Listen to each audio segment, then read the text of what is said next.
Hey everyone. Okay, so not sure how long I'm gonna be here. Seemingly a couple people coming in. Hi. Hi Ricky, what's up? Well, glad that you're here joining. Appreciate you. Hey, what's up, Lino? Because I can. All right. The crews are here. Not quite sure. Like I said, how long I'm gonna be here. Depends though. I think it's gonna be a short one though. We'll see. Um, but I feel like, Paul Atkins is our chairman now. And I feel our, when I say ours, the SEC. He got confirmed. So I think it's worth kind of, listening to him a little bit here. I don't think I'm going to do the whole Senate hearing here, but there's a couple of clips that I've noticed, like highlights. And I think it's worth kind of looking into it a little bit. Okay, so it looks like a couple of yous are here. Oh, 5 people. Cool. All right.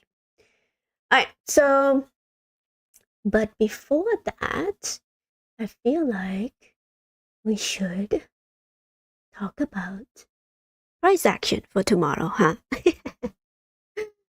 Now, there's a lot of people been, predicting the demise of the stock market tomorrow, Black Monday or Black Tuesdays or whatever, right? Again, they're just expecting it to go down. And again, so, we've been expecting this for quite some time. And, even Warren Buffett has been kind of hinting that by his own action, right? By, holding a massive amount of cash position that he, ever held in the history of Berkshire Hathaway. So when things like that happens, right? Typically, all the rich people already sold out of the market, and even Jeff Bezos, Mark Zuckerberg, and they trim out their position months before that, just to not alert people that there's something. And again, the news never tell you that, right? They never really highlights that at all, because again, they don't want the masses to know the truth. And so that they're less likely to know why things are crashing and all that stuff, right? And so they blame it the wrong people. And oftentimes, the regulators are here not to help out. They're trying to, like, they're trying to by regulating the market and feeling like, oh, you should regulate this and regulate that. But they usually make legislation to regulate the wrong thing too. And so, but anyway, we'll talk about that later a little bit here. In my opinion, I mean, yeah, I only have my opinion, right? no certificate background of finance anywhere, but I still have my opinion. So just so you know, this is for entertainment purposes only. Okay. It's always fun for me to speculate, to kind of like, oh, I think this might happen, but all right. So let's talk about the price. I'm not quite sure what's gonna happen. Obviously, this is just me postulating. Perhaps Monday, come down a little bit and then continue on with the trend.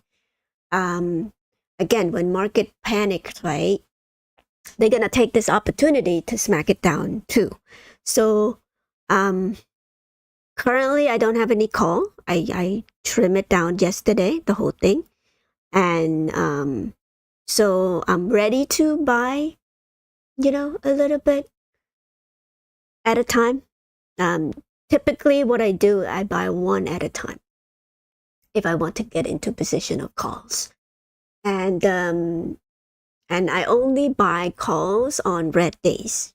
That's my, I just feel like. And I've been doing pretty well on that. If if I were to, but sometimes it's not a good thing to do.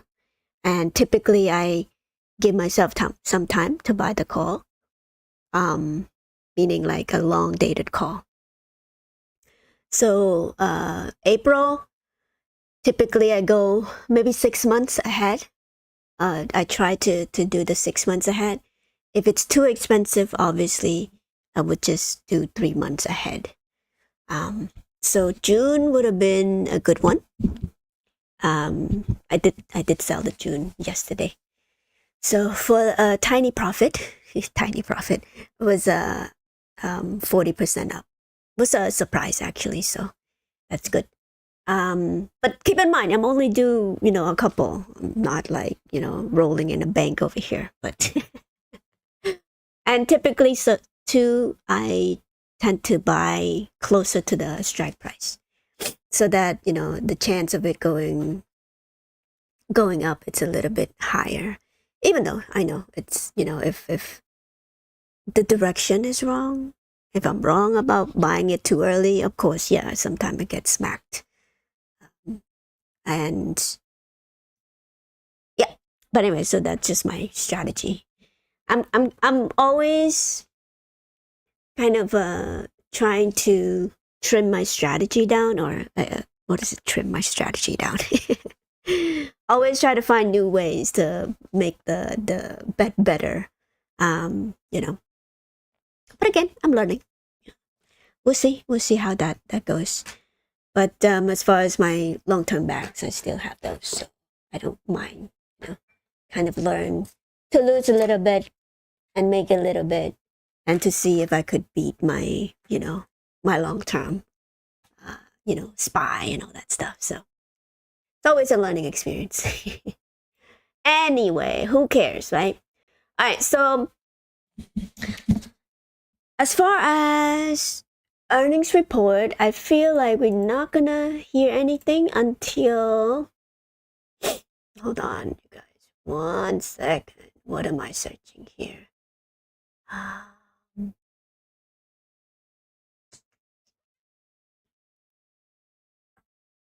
Let's see, guys. I wanted to. Not that one. I wanted to. Oh, trading view. That's what's missing.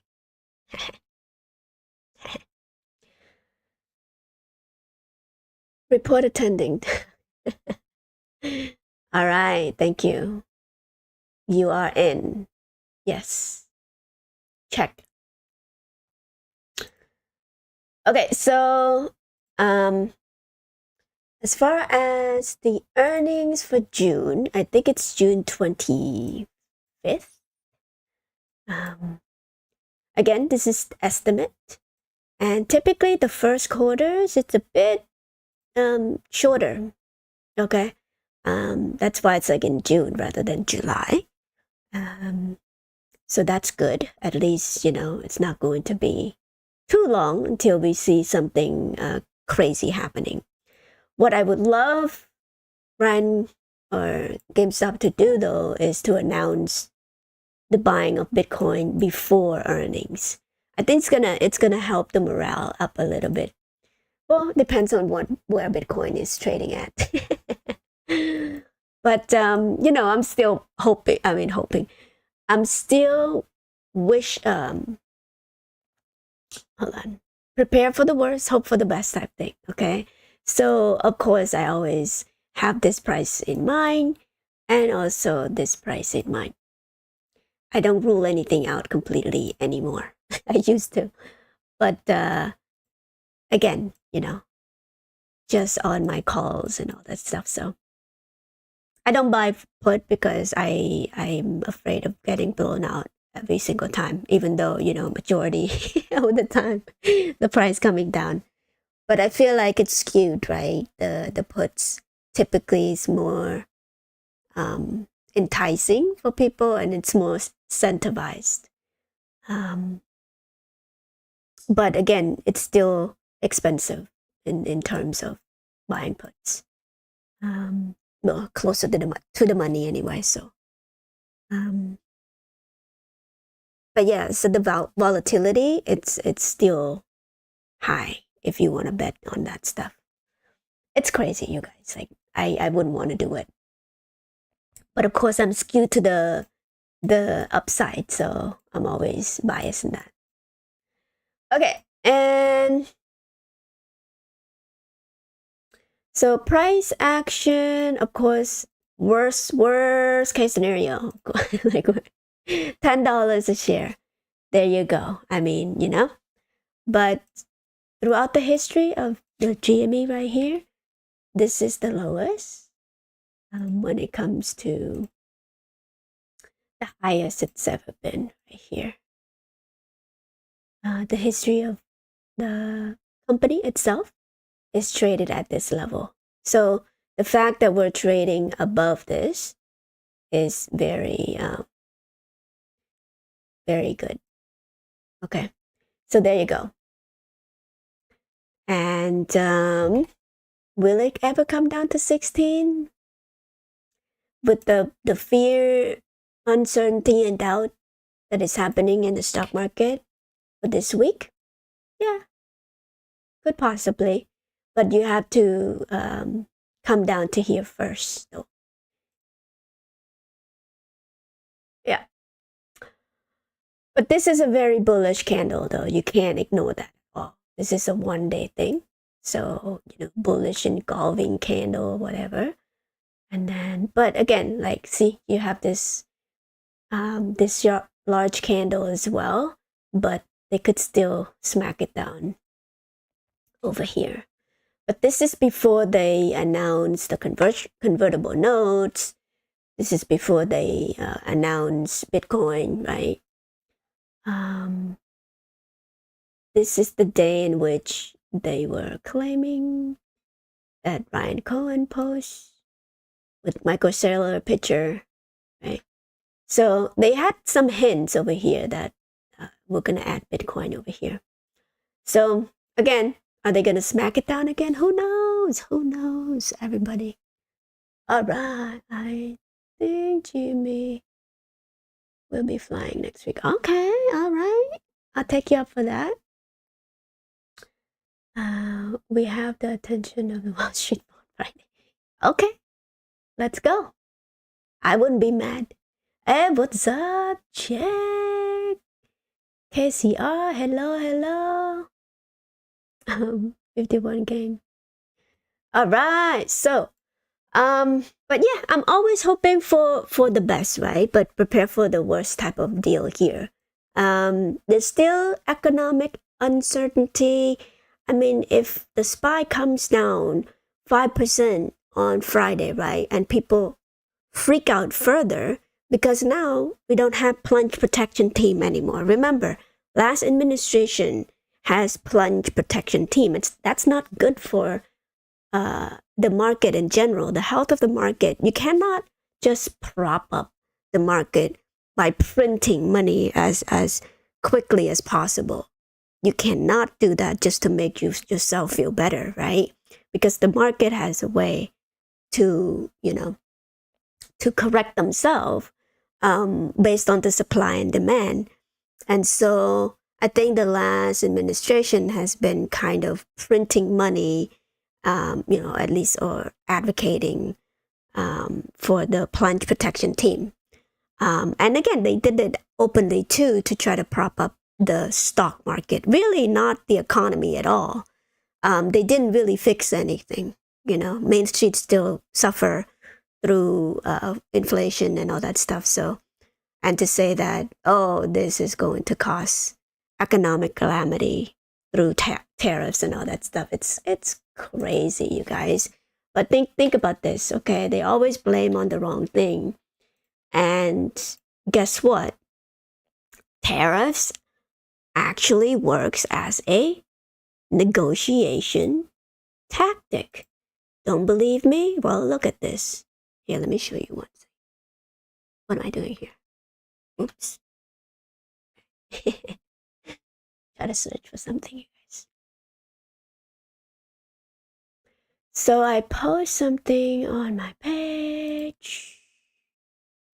Okay, so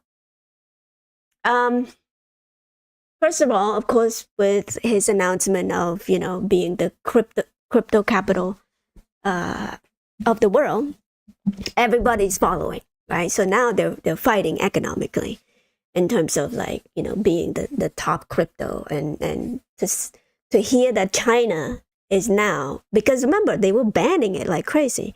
So it's called freedom money, right? Of course, depends on who you are. You might thinking oh, Bitcoin is terrible, but the whole idea is that no one control Bitcoin network. Anyone could have their hands on crypto. On Bitcoin without fear of rejection in that. So it seems like governments all around the world has to be forced to adopt Bitcoin as their treasury or whatever.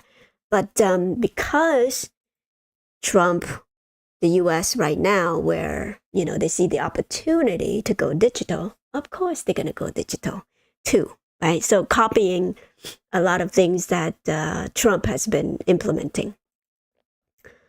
And then, of course, with tariffs, right, the reciprocal tariffs, now even my home country cave in.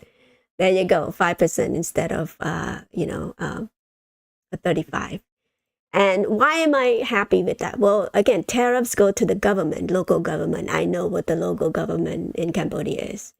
They're not really helping citizens out, okay? They're just taking money for their own power. So this is actually good for the citizen, actually. But I'm sure they're going to try to rip people off the other way. I hate to say that, but all right. I might get in trouble later, though, by saying that. All right, whatever.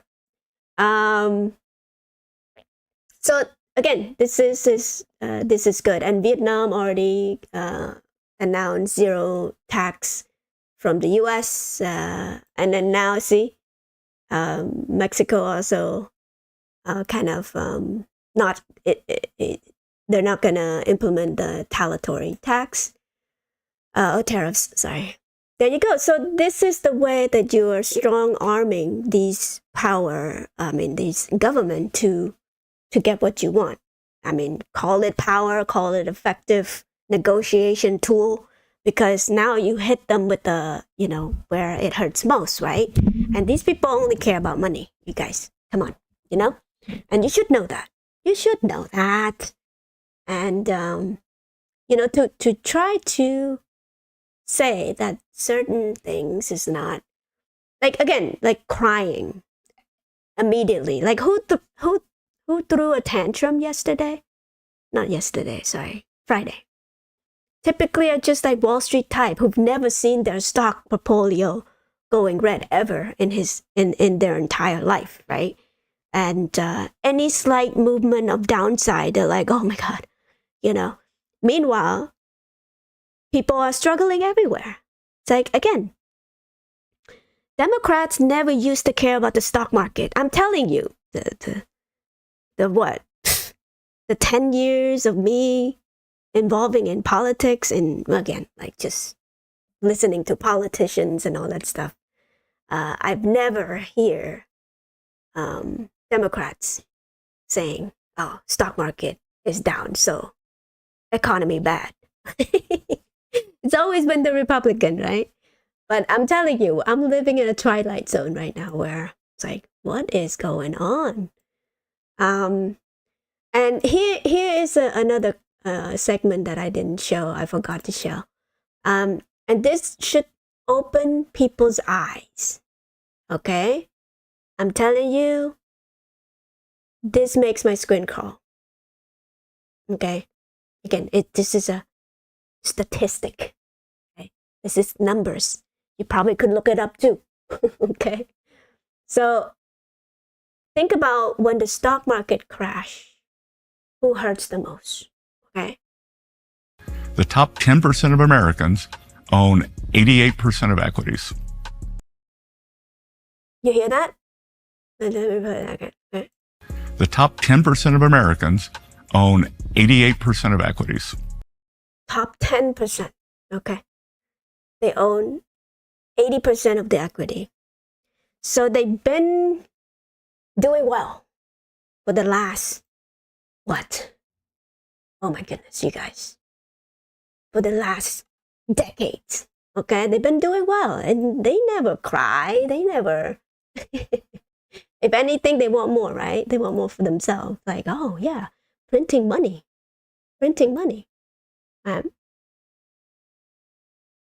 It's like, again, asking for bailouts after bailout after bailout. Remember this? They were asking, crying for bailout, okay? And then what happened? Remember, the top 10% get to appreciate 8 times their money to date. 8 times, right? Not only that they would never have to worry about losing anything in their life because they always have the politician to back them up. And who? Who do you think backed them up most of the time? What happened over here, you think? Who was in the office then? Republican or Democrat? This is 8 years of Obama.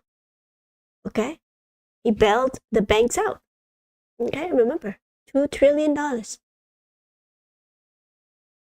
And again, these are toxic, right? Toxic asset. He propped toxic asset up in order to prop up the market. And why is it toxic? Well, subprime mortgage loan, the loans that shouldn't be bundled into any type of security, okay? Because those loans would never be paid off, ever. And that's the problem. The problem is you have government backstopping the loss of this Wall Street. And it's still continuing to this day. So that's why when you see this type of correction that should be healthy for everyone, they don't like that. And so now they go and protest and creating all this fear. It's like, oh my gosh, Trump, look, protester everywhere. And these protesters don't even know what they're protesting. Either they're paid to do that or, paid to rile people up. Whoever hates Trump just because he's Trump, right? I'm telling you, like the world just seemingly just sleeping. They're not doing critical thinking. They're not doing, math for themselves. I don't know. I just feel like, am I the only one who noticed this? Or are we the only group of people that noticed this? Oh my goodness. Hey, Morans, what's up? Okay, getting ready for work. All right. Yes. Okay, awaken cheap thing. Just Cohen is judgment to do the long-term right thing for us shareholder, of course. I mean, again, so it's rare to have a CEO that knows the markets pretty well. I think he knows the markets pretty well. On top of that, kind of taken after a long-term approach, right? Know how to run the company before, okay? And these two already, knowing the market cycle, knowing how to run a company, these two are a lethal combination already. But on top of that, has the integrity to do the right thing when no one's watching, okay? And again, the right thing meaning like, seemingly it's missing in this market, which is the CEO that is for the shareholder, because again, Class A common stock, he's also a Class A common stock holder as well, right? And also have the fiduciary responsibility to always increase shareholder equity, like through dilution or through whatever means possible, cutting costs and all that stuff, the right time as well. Remember, 3 years ago, people were like expanding like crazy. They had so much money. Remember AMC? Okay. They had $2 billion. What did they do immediately? $2 billion. So, oh, we have money, so we're gonna spend. Yeah, we're gonna buy more movie theater. It's like, what? Huh? I thought you need cash. So again, like companies like that obviously get elevated, get seen, and it's for a reason, you guys. I'm telling you, they push a certain thing to you on TV, on the news for a reason. And so don't react to the news.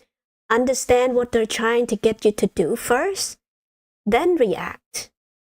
Okay? Look at things around you first, then react. I'm telling you, I feel like the whole world would be a lot healthier in that sense if they learn to think for themselves. And when you do, you're gonna see clearly. You know, there are times when markets needs to correct. Markets cannot go up in the straight line, you guys. And the fact that every time you see this, you know, people just waddling, right? Depends on who's in the market, who in the White House, right? I'm sure Republican was crying over here, right? When Biden was here, right? Market correction. I'm sure Democrats was crying over here. It's like, stock market, right? Stock market crashing over here. And you never learn to like, okay, well, there's certain correction, perhaps because Warren Buffett indicator is going crazy. You know, every stock that you're owning, every company right now is over leveraged based on debt. Perhaps that's probably the reason. And the revenue is not going to be as good. Maybe that's what the market is predicting, right? Profit margin's going to be slimmer. Company's not going to make as much money moving forward. Why? Because mainstream don't have money to spend. Could that be the reason? Trump. Trump. I see. It's the problem is Trump is a president, huh? People. I feel the pain. Okay, somebody's deleting the thing. Happy Sunday. Is it morning? Nope, not yet. You could go back to sleep, Michael. It's okay. I will wake you up when it's Monday. I'll be live in the morning. Okay. All right. I'm in the red on my investment. I'm not leaving. Okay. All right. Well, thank you for telling me that. I'm in the red too.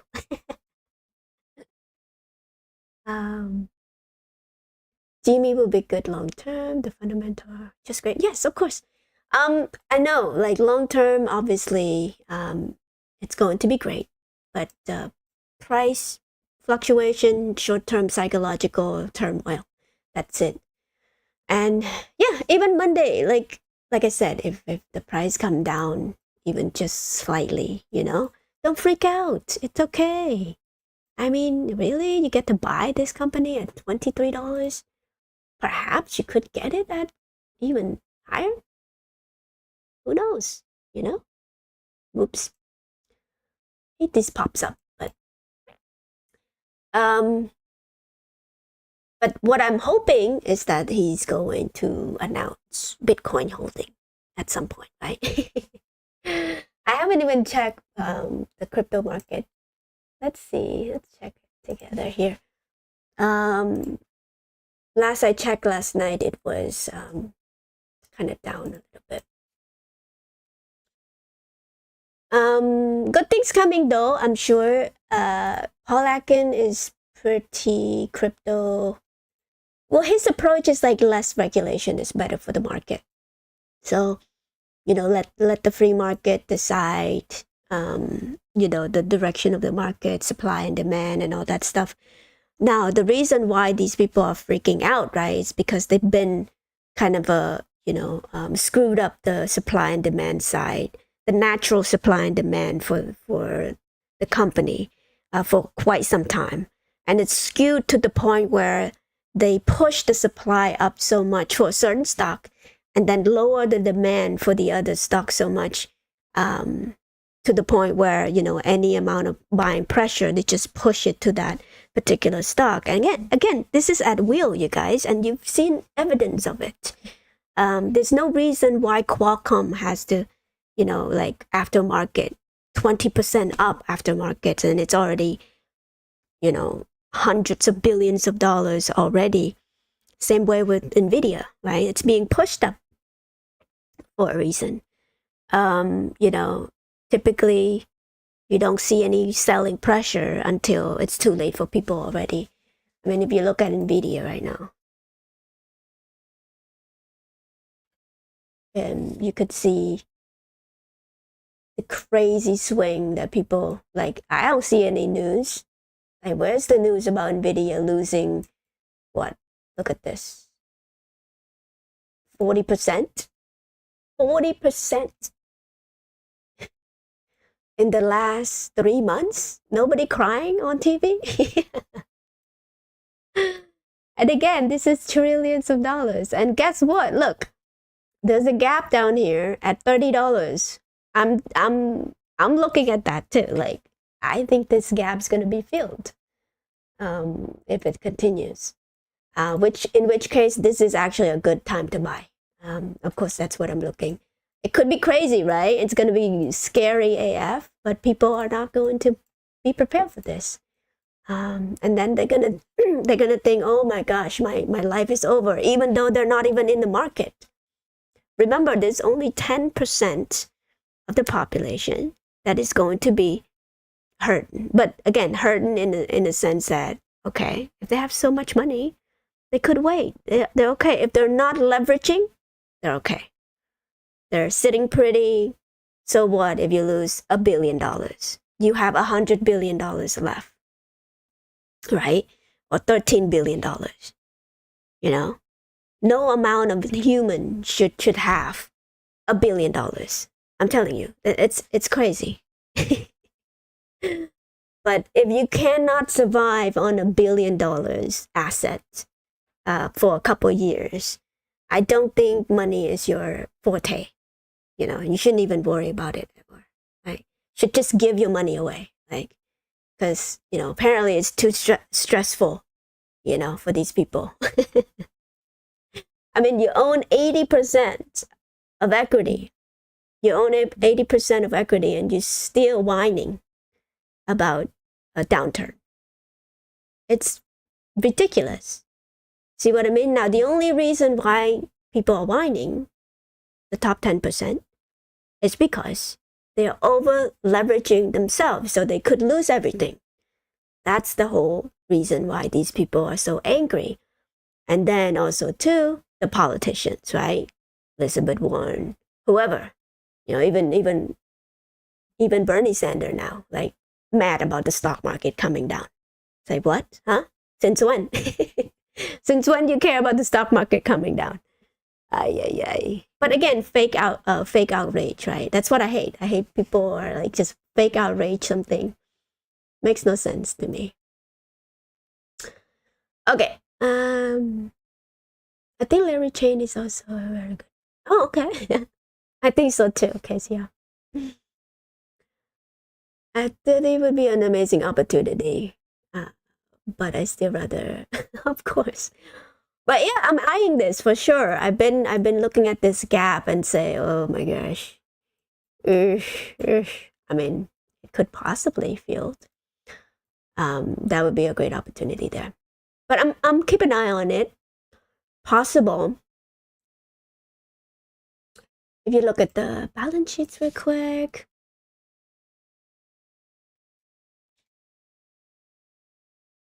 I keep. Am I dyslexia? Okay, so balance sheets over here. Let's look at it together. Stats. I want to see. So coming from 3.3 trillion to 2.3 trillion market cap. Still high, you guys. Like, even at this price, 32 PE, that's still high. It means that it takes 32 years for you to get your money back. Okay, for every dollar you invested, for you, not for the company to make your money back, with the exception if they increase their profit, net profit. Okay, so, and then book value is 30, price to book. But people were like, well, but it's AI.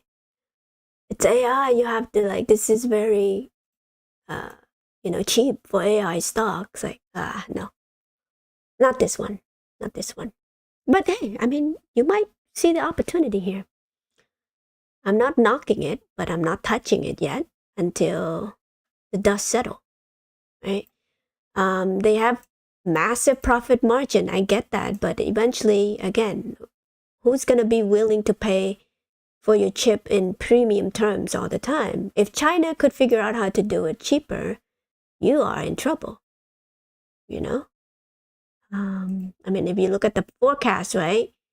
This is way below in which these people want you to buy into. So again, there might be a rebounds. So yeah, I mean, if you see an opportunity here, go for it. Everybody upvoting this to buys. Susquehanna, right? Susquehanna, am I saying? Susquehanna? Is this the one? Oh my god. Sesquan. You know what I mean. But yeah, so they have their price target here for Nvidia. But remain to be seen. We'll see how that would play out. But I do like it at 30 though. Yeah, I will buy some.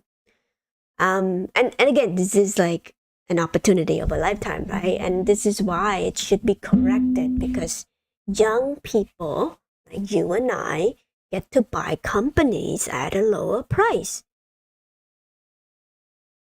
It's a simple idea, right? So that next generation could support older generation to their retirement. Currently, the reason why older generation could have some calamity here is because younger people don't make enough money to support them. I'm telling you, generation is flipped.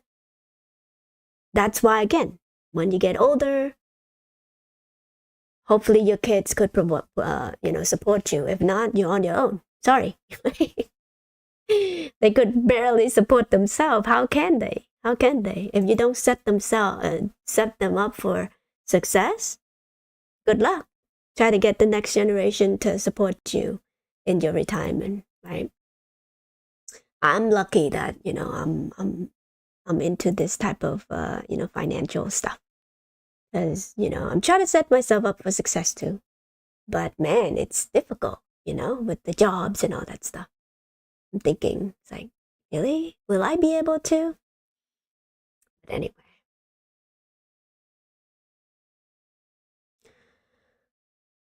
Well, since they are they are cooking their book, I wouldn't touch the company. True. That's for sure. But yeah, I mean, $30 is pretty enticing though. I mean, $30 is pretty reasonable, very reasonable price to be in.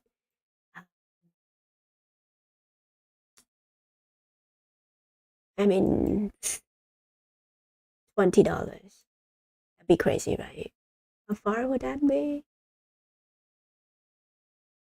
80 more percent. People are gonna be like, you're crazy. That would never happen. Okay, let's finish this up. The top 10% of Americans own 88% of equities, 88% of the stock market. The next 40% owns 12% of the stock market. The bottom 50 has debt. They have credit card bills, they rent their homes, they have auto loans, and we've got to give them some relief. We have President Trump's previous term when everyone said none of this was going to work. Oh, the China tariffs are going to do this. They're going to cause inflation. They didn't. Hourly workers did better than supervisory workers. The bottom 50% of households, their net worth increased faster than the top 10% of households. The top 10% of Americans. So that tells you something, right? And this is true for the company as well, you guys. The breakdown is like that. So company that has no debt, you already like solved the problem already. When you have no debt, no way to, get rid of your monthly payment. That means you're top 50% already, just to eliminate debt. Okay? You solve half of your problem already. So the fact that Ryan Cohen saw that coming, raising money from shareholder offerings at a high price, and then immediately pay off the debt. That's what AMC should have done. But instead, what do? They spend that money. You see the differences? And people still compare the two. They're, it's like, they're the same thing. It's like, okay, all right. That's on you if you think it's the same thing. So when you have a CEO that knows this breakdown here, to where, okay, if the company is in debt, you're going to be the bottom 50% of the company out there.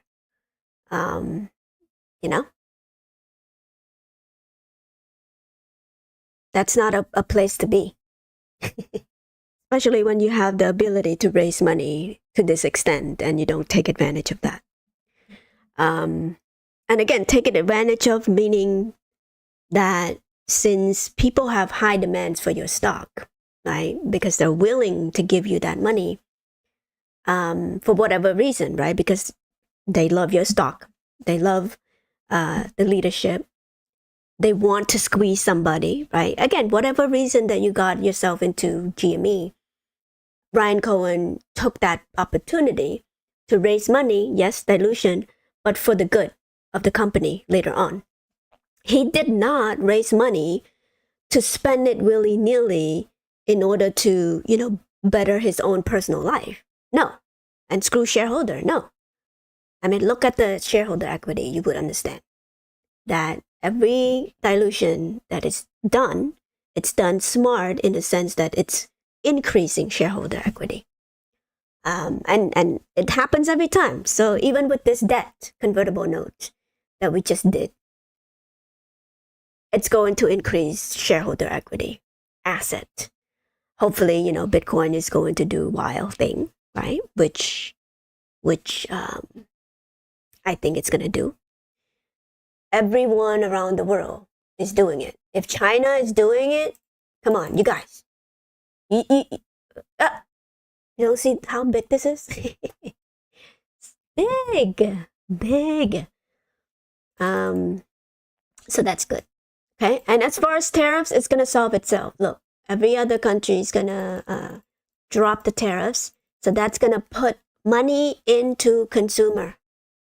Okay, more money in the pocket so that they don't have to pay, expensive items, so that they have more money for discretionary things. So this is actually good for GameStop too. Made in America, all of that. Also a brand in which we kind of exemplified as well. Okay. Mostly we have a domestic stores more than the other companies out there, international and all that stuff. Maybe now we could expand internationally. Now that tariffs is zero for other country. So there you go. There's room for expansion. Just because we kind of lower expenses now doesn't mean that we couldn't expand later. And when we expand now, we're going to be more profitable. Not only that, our top line revenue going to grow, but we're going to make money on top of that too. Profit margin is higher. Okay. even just a couple of percentage here, people are laughing and scoffing and snickering. Like, it's only a couple percent. You know, these people understand. Like, and they're still they're still blind, you guys. I'm telling you, you are a part of the elite of investor here. Okay, especially with this company anyway. You're gonna be the top 1% that truly understand what this company is all about. But yeah, that's for you. Don't screw it up though. You know, always hold something if you can. That's why again I have a strategy. No matter what, certain shares I'm not gonna ever sell. Okay, always keep in mind until the S&P 500, until the dividend, until we own 5 different companies under our holding company. I don't know. That's just me making things up. But right now my goal is the S&P 500, and and then dividends, and then $300 million worth of net income. So that's the aim, obviously, but we'll see. And then this script will be flipped. They're going to bring on somebody else who do a better analysis on the company, because now, you see a glaring discrepancy with these analysts. You can't trust them anymore, and people are not going to watch them anymore. And this is why they just, slowly die off themselves. You don't have to even pay attention to these type of skewed analysis anymore. Okay, so again, time will tell. Time will tell us who's going to be the winner, and I think it's going to be GameStop. RC is waiting for MicroStrategy to offload their Bitcoin. Okay, the bank won their money back since the company is worthless with no profits. That's when the price of Bitcoin goes. Okay. Okay. That's fine. If Bitcoin goes down and we bought Bitcoin already, we don't have to sell our asset to pay it back until 5 years later. So no harm, no foul. $30 or $23. I know where I'm putting my money. Okay. Right. Yeah. In perspective, $30. Of course, GME is a lot better in terms of like percentage, because Nvidia is like have like billions of shares already. Wonder how many billion shares. Hold on, let me.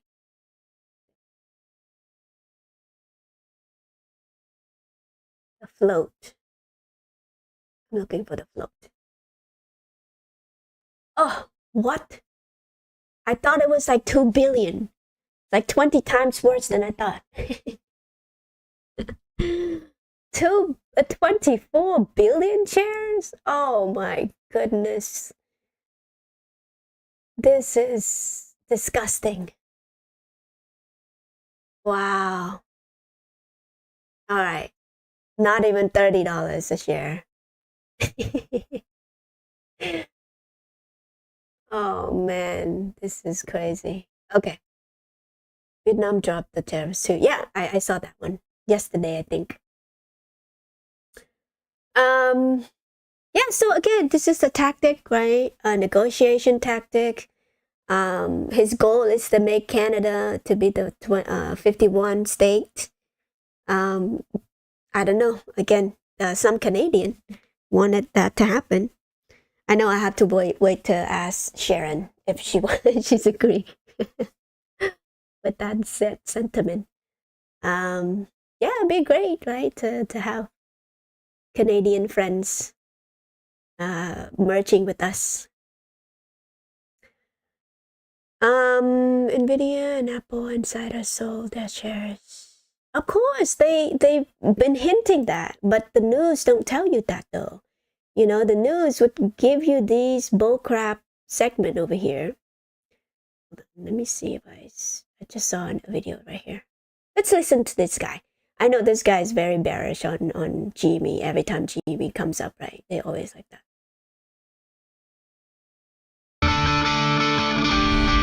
Welcome back to Morning Trade Live. Let's talk charts. Jenny Horn, Rick Ducat, the Masters. We're going to take a look at some big tech NVIDIA. I think, Jenny, maybe we go there first. It's down 7% right now. Sub $100 NVIDIA. Sub $100. That's the first thing I saw when I woke up this morning is on X. Everyone was talking about how now there's always an interesting opportunity. I mean, many people are saying that this is going to be like the greatest FOMO trade of the year if we start to see some upside. I mean, I guess I'm hoping for that. I'm hoping that we see things not just continue to tank every single session, but when you look at the stocks right now with the highest revenue exposure to China, NVIDIA is not the top of this list. I mean, you have like Las Vegas Sands, Qualcomm, KLA Corp, but NVIDIA's in the top 7. So it does have about 17% of its revenue directly exposed to China, about 22% revenue exposed to Taiwan. And what we see from the overall total like Asia region, it is about 40%. So yeah, that is substantial, no doubt. I also think that right now, when regards to like the AI trade specifically, NVIDIA is the one I would make the most argument on, is that nothing in terms of the growth story has changed yet. We're just basically selling off on the expectation that we see supply chains get hit, we see Blackwell face delays, we see competition come in and be able to eat their market share. Like that's, I think, the worst case scenario right now. But as far as like everything that their CEO and overall management has said, I mean, even just a few weeks ago, I know we didn't know the full extent yet, but Wong was saying that, hey, we're pretty optimistic on tariffs. We've been able to weather the storm before. So his tone was like, yeah, we're ready. I mean, rock and roll. I think that this has been the most detached from the fundamental sell-off of NVIDIA of like most of any of our Mag 7, because frankly, the narrative has at least still been positive if you're looking into the long term, like the greater scope of its growth. I think the biggest tariff impact on NVIDIA is going to be the threads in those leather jackets. How much of the price of those is going to go up from, he might have to get some studs on those because this chart is really getting beat. She's still positive on a 40% drop, right? Nobody like warning people. It's like, oh, you know, this is, but again, because they want to talk their back, right? Imagine if this is GME. You think they're going to say the same thing? Have some positive, you know, a FOMO trade of a century type of comments? No, probably not. Distressed private equity can kiss my 300 shares I have. Yep, infinite will. For oh my god, I know it's crazy. Can't drop another. Okay, yeah. I mean, I'm always prepared for that. Obviously, it's due for a correction for sure. It's not a scary thing in any way, shape, or form. What happened when that happened, right? People stay in fear and they don't want to be in the market anymore. And typically this is the best time to buy. I'm not saying now, I'm saying like this period. If it dropped deeper, that means every stock that you want to own into the future is cheaper in relation. So younger people are going to be able to accumulate, okay, at the lower price. And this is what is healthy about the next generation to come. And that's why you want some of this correction so that younger people could afford life, you know, more, okay, a little bit more affordable for us. Because now we have some, you know, some cash to get into homes, to get into real estate and all that stuff. So this is healthy. Don't let people say, oh, Trump's destroying the economy because he make things cheaper, including companies that you want to own into the future. You know? I don't understand. People sometimes, it's like, what, do you want more things to be more expensive? You don't want the market to crash ever? You want all these companies to be $10 trillion company? When you want to own it at $1 trillion, perhaps, right? And so again, like, I don't know. Like, people are, I guess, told to feel this way, I feel. Anyway, let me go oh my gosh, am I like just rambling on and my original show over here get left behind. All right, so let's get to the meat and potatoes of this show. Originally, it's Paul Atkins. Of course, we're gonna listen to his hearings over here.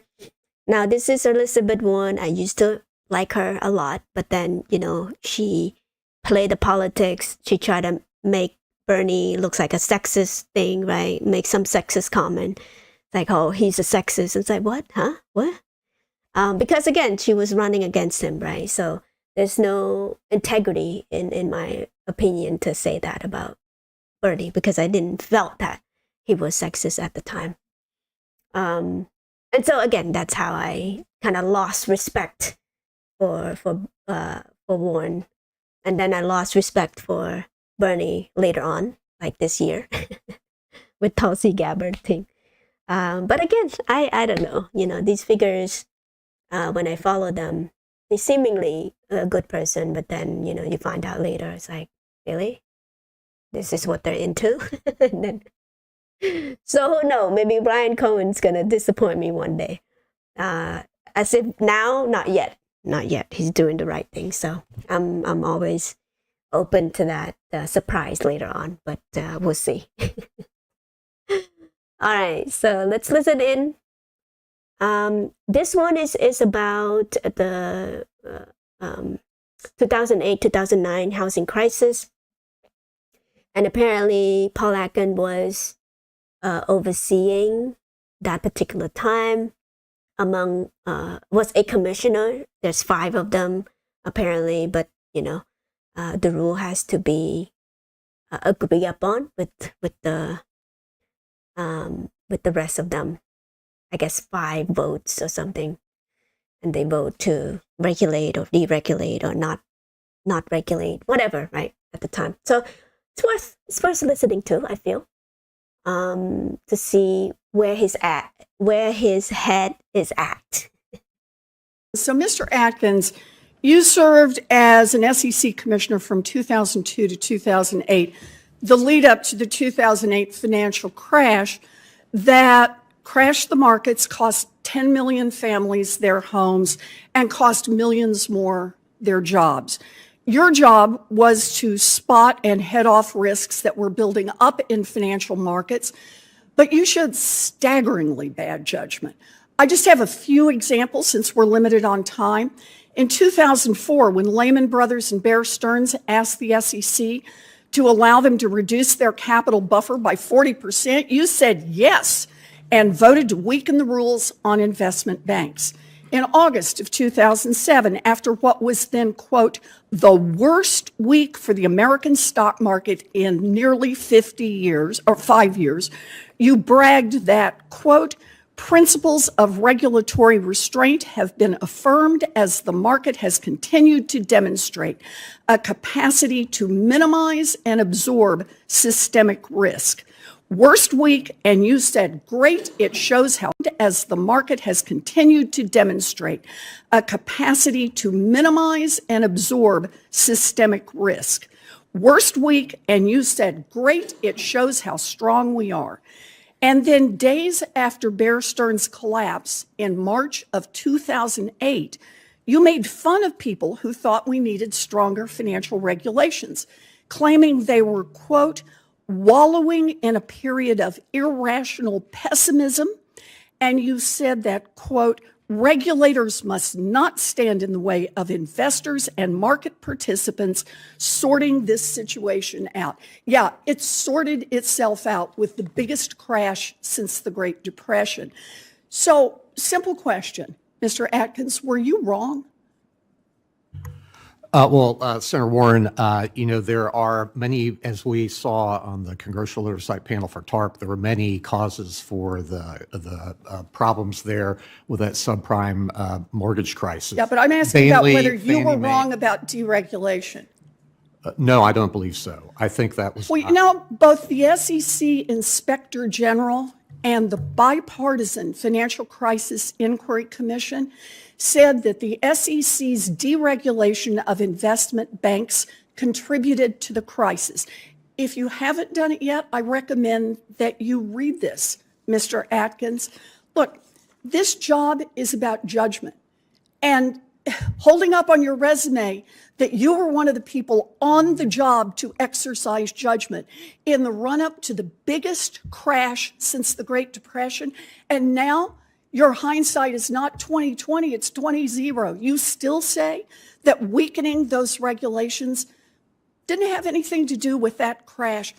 I really hope you will read the bipartisan analysis that says otherwise, because it's very dangerous to have you in charge of the SEC.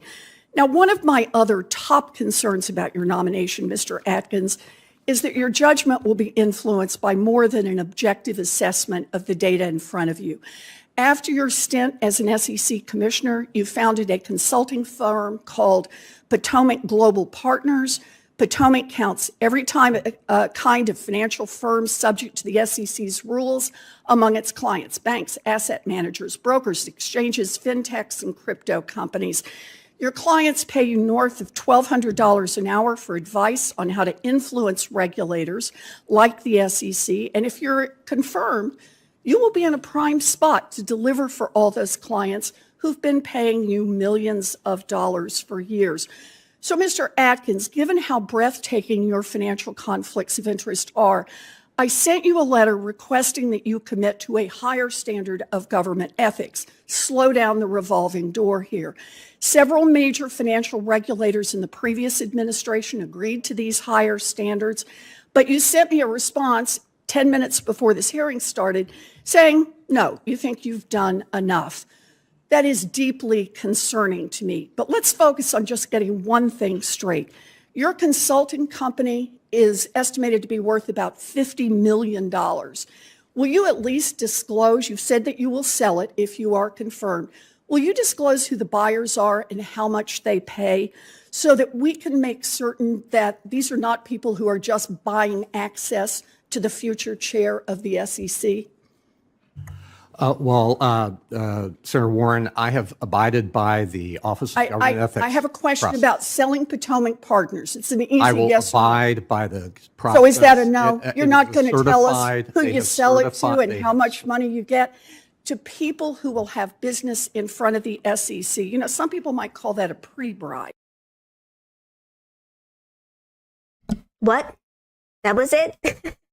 She doesn't even give him a chance to respond. Of course, she has a narrative to paint, right? Now, Potomac, I look at was a terrible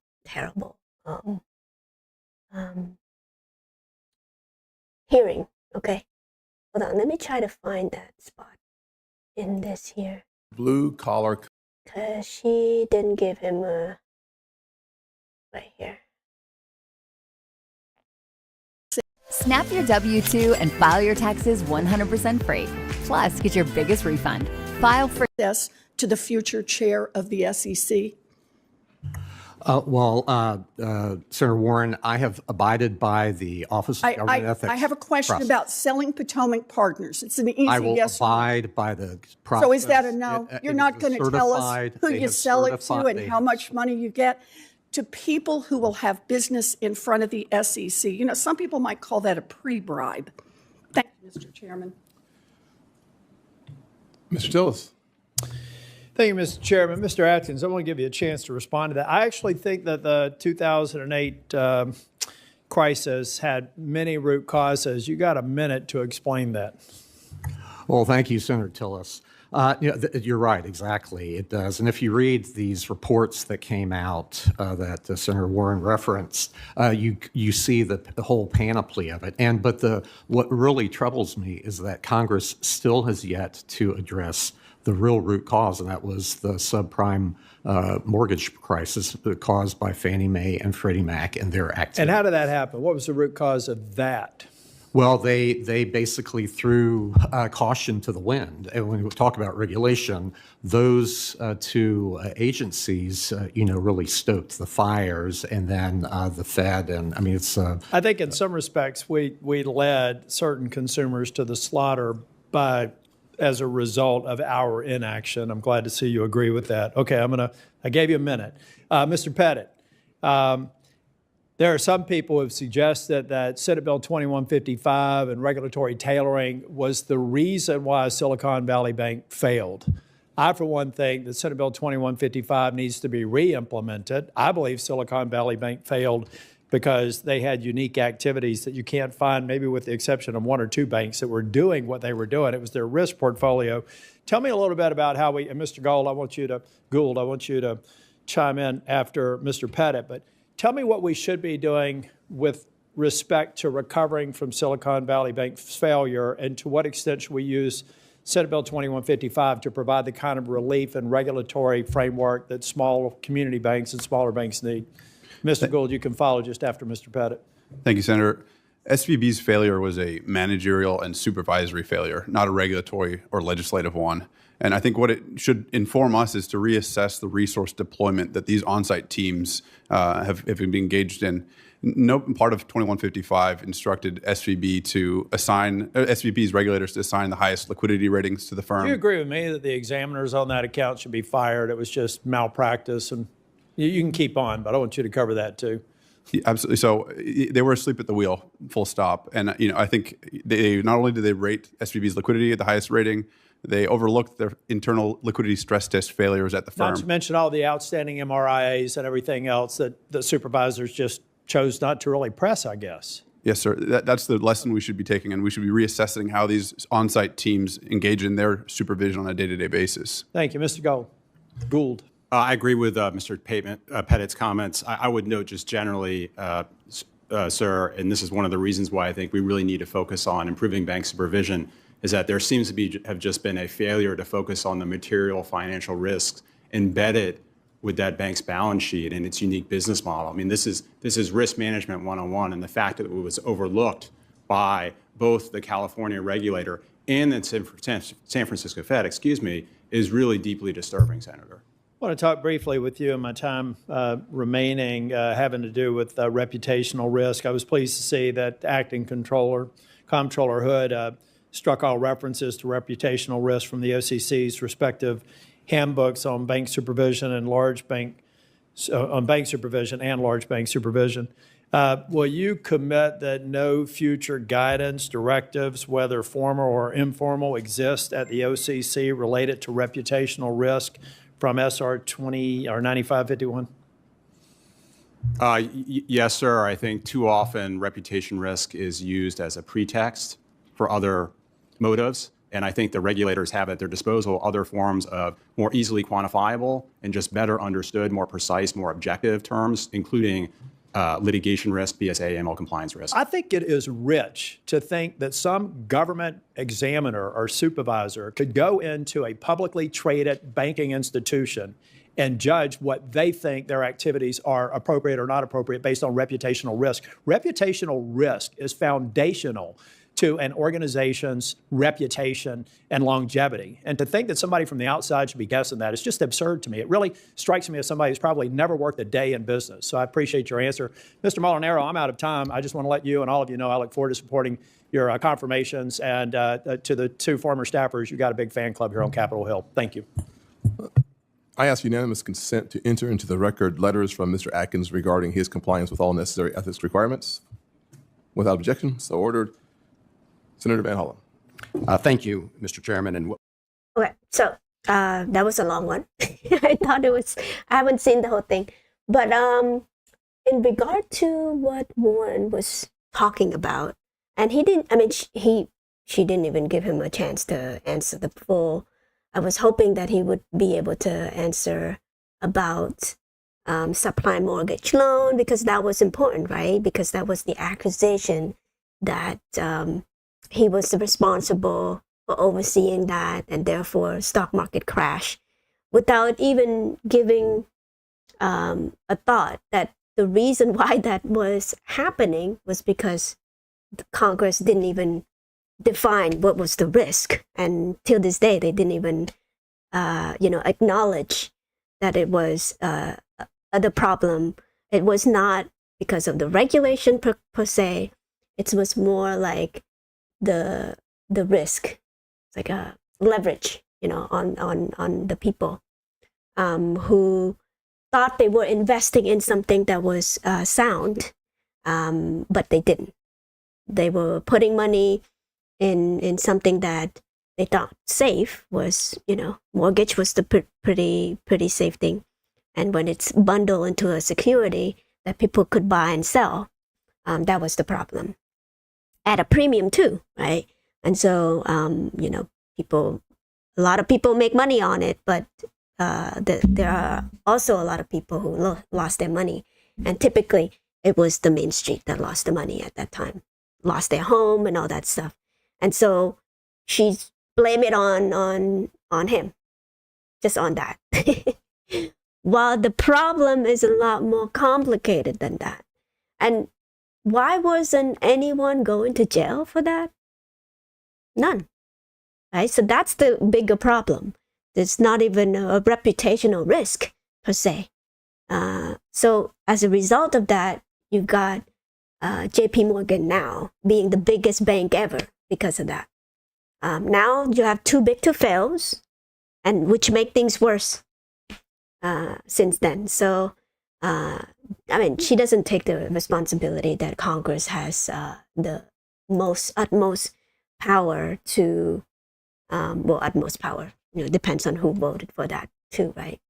Of course, she herself don't get the whole vote, but I don't know what she voted back then, whether to against the bank bailout or not, right? My thing is like, well, okay, then let the free market decide. Don't bail them out. Congress was the one who bailed them out. So, anyway, that's just my thought. Oh no, Marantz is on. Anyway, so let me finish this up. I'm sure you guys gonna watch this later, and then I'll join Marantz later. Mr. Atkins, you just heard the congressman talk about the golden age, and certainly we're looking for the golden age. The one thing I can say about the SEC is under your predecessor, there was no golden age.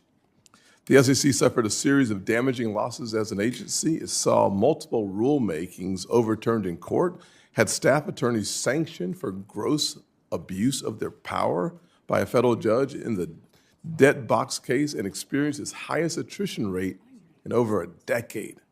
As SEC chair, how can the SEC recover from these losses and return to its core capabilities as an agency? Oh, well, thank you, Mr. Chairman. Well, I agree with you. I think all of those issues that you raised are very disturbing, and I commit to get to work, if I'm confirmed, to try to make sure that we increase the morale of the agency, that we cure some of the dysfunction that's there, the demoralization of it, and get back to work and get back to basics, back to its mission. That's very important. Mr. Atkins, I'll continue with you. As you know, it has long been a priority of mine, this committee, and frankly, the Trump administration, to end the practice of debanking. This Congress, the Banking Committee, has focused on responding to Operation Choke Point 2.0, where the Biden administration's financial regulators reportedly pressured banks to avoid offering services to the crypto industry. As SEC chairman, will you work to ensure that everyone who wishes to play by the rules, including those in the crypto industry, will be treated fairly? Absolutely.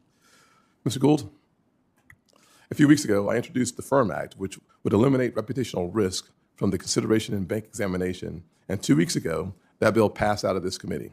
Then just last week, the OCC acting comptroller Hood took the step to proactively remove reputational risk from the comptroller's handbook booklets and other OCC guidance, and instructed OCC examiners that they should no longer examine for reputational risk. Do you support the acting comptroller's decision to remove references to reputational risk? I do, Senator. Thank you, sir.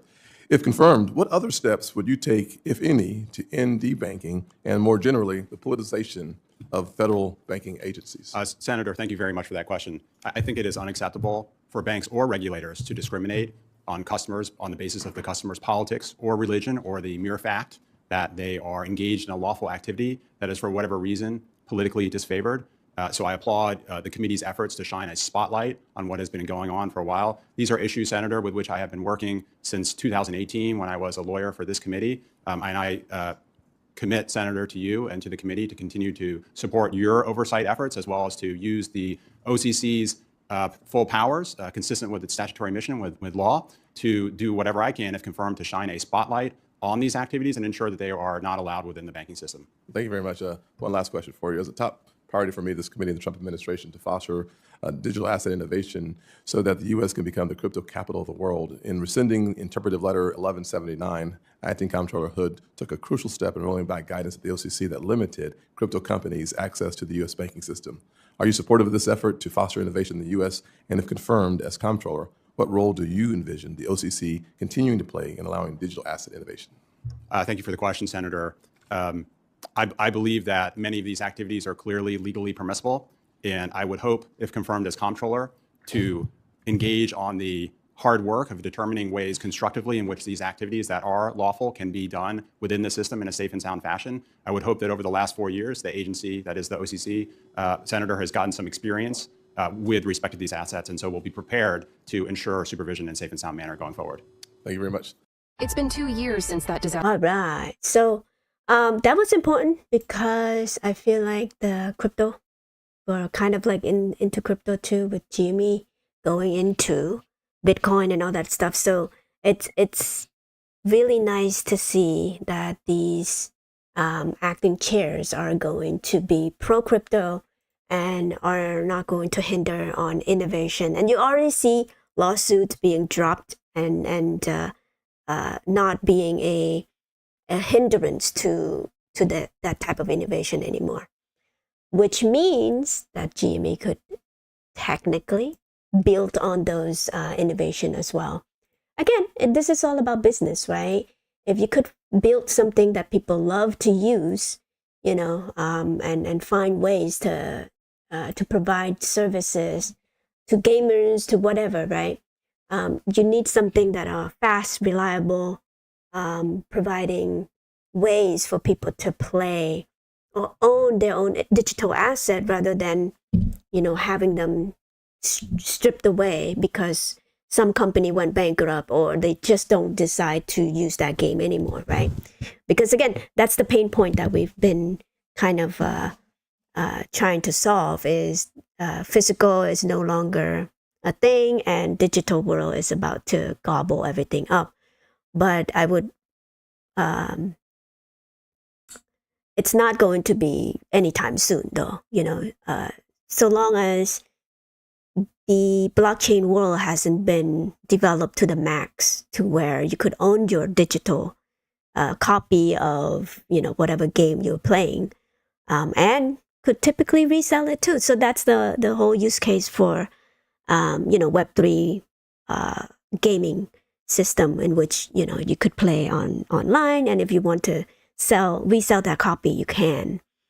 So, but that's like, I don't know how far away that is, but this is a good first step that you have, regulator now, especially in the SEC and the comptroller or whatever. Again, having to regulate, commodity and all that stuff, coming into play in order to foster that crypto asset into the next new world of digital digitalization.